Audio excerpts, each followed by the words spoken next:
Sir మీ పేరు? నా పేరు రవిశంకర్ రెడ్డి. ఇప్పుడు యాక్చువల్ గా విజయసాయి రెడ్డి గారు రాజీనామా చేశారు వైసీపీ పార్టీకి అండ్ రాజ్యసభ సభ్యత్వానికి కూడా. ఎందుకు రాజీనామా చేశారు అనుకున్నారు? ఒక కామన్ మ్యాన్ గా మీరేమో. ఆయన అనేక అక్రమాలు, దందాలు చేసిన పాపాలు కడుక్కోవడానికి, లేకుంటే దాంట్లోంచి బయటపడేదానికి ఇది ఒక కొత్త ఎత్తుగడ వేసి ఆ విధంగా రాజీనామా చేశారు. ఆయన మొదటి నుంచి ఒక డిఫరెంట్ క్యారెక్టర్. అలాంటి వ్యక్తికి ఈరోజు ఆయన పార్టీ నెంబర్ 2గా వైసీపీలో ఉన్నాడు. వాళ్ళ చేష్టల వలన ప్రజలు విసిగించి వాళ్ళను కింద పడేసినారు, 11వ స్థాయికి తెచ్చినారు. ఈరోజు ఆయన గతంలో తెలుగుదేశం నాయకుల మీద అయితేమి, ఇతరుల మీద అయితేమి అనేక కేసులు బనాయించి, తప్పుడు కేసులన్నీ బనాయించి చాలా మందిని చాలా రకాలుగా ఇబ్బంది పెట్టినాడు. దాంట్లో అతనికి చేసినవిటి అన్ని నుంచి బయటపడేదానికి ఒక కొత్త ఎత్తుగడ, ఒక కొంగజపం చేస్తున్నాడు ఈరోజు. టీడీపీ పార్టీలో కూడా జాయిన్ అవుతారని చెప్పి ప్రచారం చేస్తుంది. జాయిన్ అయ్యే అవకాశం ఉంటుందా? అలాంటి వాళ్ళని టీడీపీలో చేర్చుకోరు, వాళ్ళ అవసరం లేదు. టీడీపీ పార్టీ అనేది ఒక కార్యకర్తల పార్టీ. కేవలం కార్యకర్తలు నిర్మించిన పునాదులపైనే నడుస్తుంది. కానీ ఇలాంటి వ్యక్తిత్వం లేని వాళ్ళు, క్యారెక్టర్ లేని వాళ్ళు, క్రిమినల్ నేచర్, కన్నింగ్స్ మా పార్టీకి అవసరం లేదు. మా పార్టీ 40 ఏళ్ల నుంచి ఎన్నో ఒడిదుడుకులు ఎదుర్కొని ఇలాంటి వాళ్ళని ఎంతమందినో చూసింది. టీడీపీ చేర్చుకోవాల్సిన అవసరం లేదు, అంత గత్యంతరం కూడా మాకు లేదు. ఎలా ఉంది 8 నెలల పాలన చూస్తుంటే ఏమనిపిస్తుంది అసలు? 8 నెలల పాలనలో ఒక్కొక్కటి అన్ని చక్కదిద్దుకుంటూ ప్రజలకు ఆమోదయోగ్యమైన పరిపాలన చేసుకుంటూ మా నాయకుడు చంద్రబాబు నాయుడు గారు గతంలో ఇచ్చిన సూపర్ 6 హామీ పథకాలను ఏ పథకానికి ఎంత అవసరమో అంత రాష్ట్ర ఖజానా నింపుకుంటూ కొద్దిగా ఒక 10 రోజులు అటో ఇటో లేట్ అయినా కూడా అన్నిటి చేసేదానికి ఆయన ఒక ప్రణాళికబద్ధంగా, ఒక ప్లానింగ్ గా పోతూ అన్ని చేసి ప్రజలను తృప్తిపరచాలని ఒక గొప్ప మనస్తత్వంతో పయనిస్తాడు. జమిలీ ఎన్నికలు వచ్చినా లేదంటే జనరల్ ఎలక్షన్ వచ్చినా సరే ఈసారి వచ్చేది మేమే వస్తాం, ప్రజలంతా చంద్రబాబు పాలనపై విసిగెత్తు ఉన్నారని జగన్మోహన్ రెడ్డి అంటున్నాడు. కానీ మరి అదంతా వైసీపీ కోవట్లు కొంతమంది వాళ్ళు ఆ విధంగా ఒక క్రియేట్ చేసి ప్రజలను తప్పుదార పట్టించాలని చూస్తున్నారు. ప్రజలు మైండ్ సెట్ అట్లేదు. మళ్ళీ చంద్రబాబు నాయుడు గారి జమీల్ ఎలక్షన్ రాని, రేపు జరగని ఎలక్షన్ చంద్రబాబు నాయుడు ప్రభుత్వమే కావాలి. అలాంటి నాయకత్వం ఈ రాష్ట్రానికి అవసరమని అందరూ ఒక దృఢమైన సంకల్పంతో ఉన్నారు. జగన్ వచ్చే పరిస్థితి లేనే లేదు.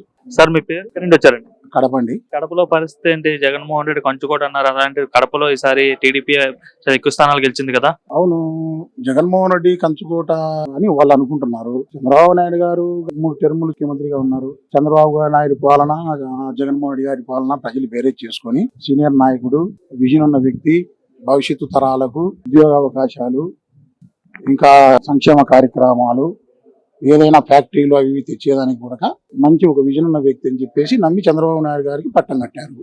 కమలాపురం కడప జిల్లాలో 7 ఉమ్మడి జిల్లాలో 7 ఎమ్మెల్యే సీట్లు గెలిచాం.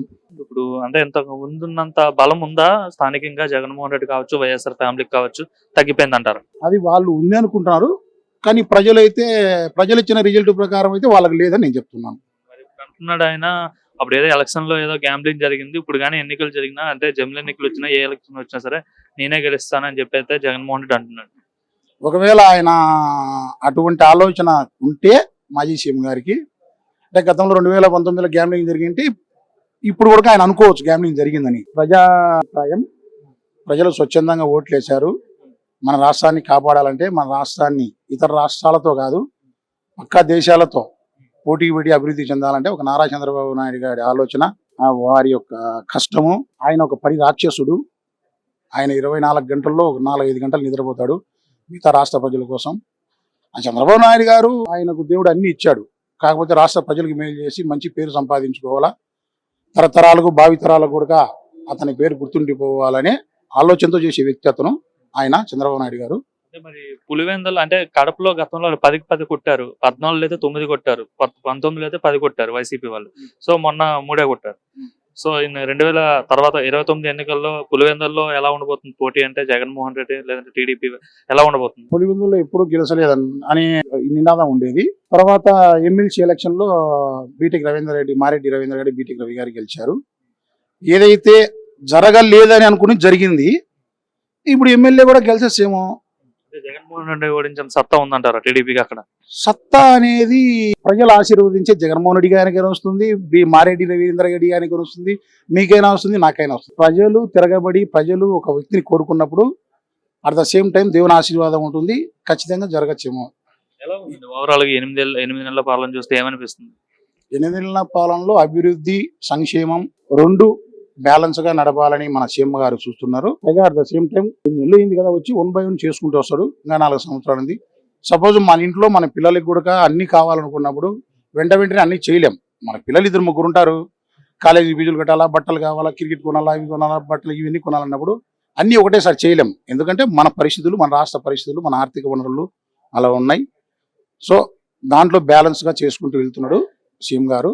ఆయనకు అన్ని ఆలోచనలు ఉన్నాయి, ఎప్పుడేది చేయాలో చేయగలుగుతాడు. మరి కార్యకర్తలకు కావచ్చు, రాష్ట్ర ప్రజలకు కావచ్చు, పేద సంక్షేమ పథకాలు కావచ్చు, అభివృద్ధి కావచ్చు, రెండు బ్యాలెన్స్ గా తీసుకెళ్తాడని నేను దృఢంగా నమ్ముతున్నాను. విజయసాయి రెడ్డి ఎందుకు రాజీనామా చేశారు అనుకుంటున్నారు? ఆయన అది వ్యక్తిగత విషయాలే ఆయన చెప్పాడు. మరి ఆయన చెప్పినప్పుడు మరి ఆయన ఎందుకు చేశాడు ఏమనేది ఆయనకే తెలియాలి. చాలా అత్యంత సన్నిహితుడు కదా, మొదటి నుండి పార్టీ ఆవిర్భావం నుండి ఆయనతో పార్టీలో పనిచేస్తున్నాడు. అంతకుముందు ఆ కుటుంబంతో 3 తరాలుగా పరిచయం ఉందని చెప్తున్న వ్యక్తి. జగన్మోహన్ రెడ్డి గారి అత్యంత సన్నిహితుడు. ఆయన వల్ల చాలా లాభపడినాడు, ఆయన వల్ల మంచి పేరు తెచ్చుకున్నాడు, అన్ని తెచ్చుకున్నాడు. కానీ కష్టకాలంలో ఆయనకు అండగా ఉండాల్సిన వ్యక్తి ఆయన వదిలి వెళ్ళిపోతున్నాడు. నాకు తెలిసి ఆయనకున్న ప్రాబ్లమ్స్, ఇంకొకటి కేసులు, ఇంకోటి ఉండొచ్చు అని నేను అనుకుంటున్నాను. కానీ ఆయన అయితే మీడియా ముఖం ద్వారా నాకేం లేదు, నేను స్వచ్ఛందంగా రాజీనామా చేసిన అంటున్నాడు.